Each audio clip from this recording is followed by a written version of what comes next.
class. Today we are going to discuss a very interesting chapter which will come till the end of your 12th class. Okay, so let us wait what topic we are going to discuss. We will come to the conclusion afterwards. Okay, first we will see introduction part, right? So I welcome for today's session. In chemistry, an organic compound is one containing carbon atoms. Organic compounds are carbon compounds. Straight away, he want to say like this. Okay, right.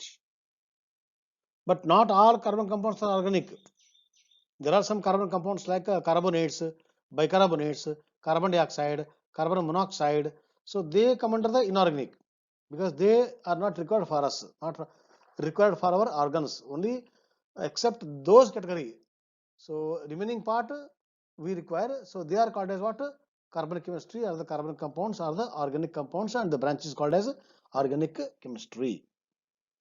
Carbon is special because a single carbon atom is capable of combining with up to 4 other atoms. Okay. Carbon is tetravalent. Carbon is having catenating power. Carbon is having self-combining power. So all these we discussed. So you want to convey all these under this paragraph. Carbon can combine with many other atoms, many other carbon atoms, okay, making large molecules. This means that carbon atoms can form chains and rings onto which other atoms can be attached. That means carbon has that ability to go for the straight, branch, ring, close, all those structures. And once the structure is formed, main chain is formed, and on the chain, some other atoms will combine and they go for the different types of organic compounds. Okay, so what is the conclusion of this 3 points? That means organic chemistry is very vast. Okay, when the organic chemistry is very vast, then the first question is how to classify them.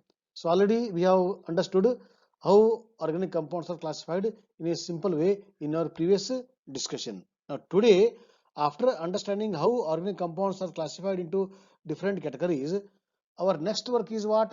Our next work is, before you go to the next work, please, okay, please see these examples. CH3, CH2, CH2, CH2, CH3. Pentane. In pentane, all carbon atoms are in a straight chain. Therefore, this is called as normal pentane, normal chain, N-pentane. In short, it is called as what? N-pentane. But in the second example, out of the 5 carbon atoms which are there in the pentane, 4 are in the chain. One is branched. Okay, one is branched. But the molecular formula is the same.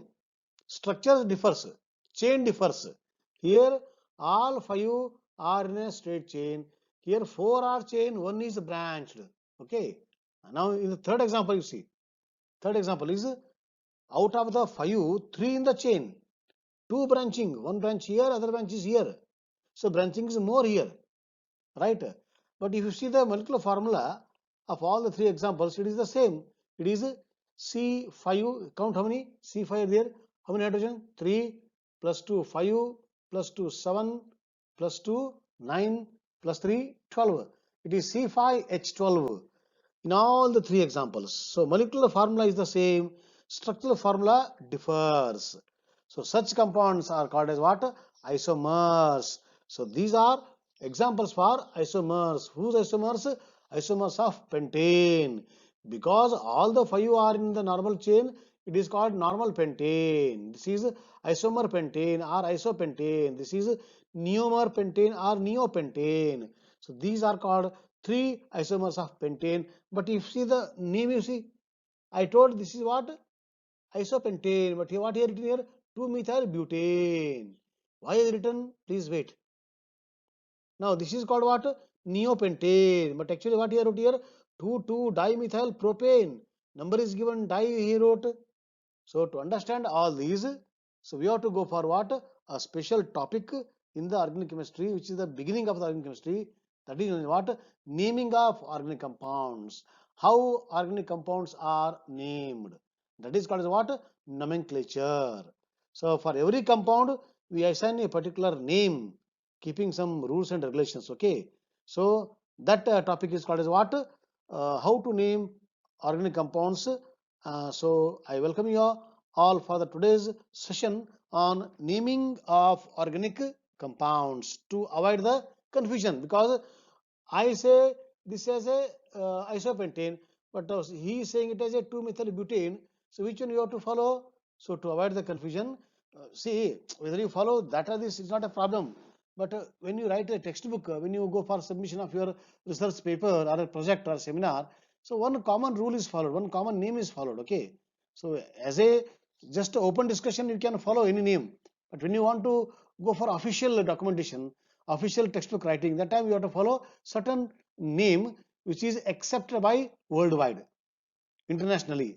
Therefore, let us understand today how organic compounds are named, keeping in mind certain international rules. Okay, right. This naming is called as what? IUPAC naming. So today we discuss IUPAC names of some organic compounds. But before that, 3 points.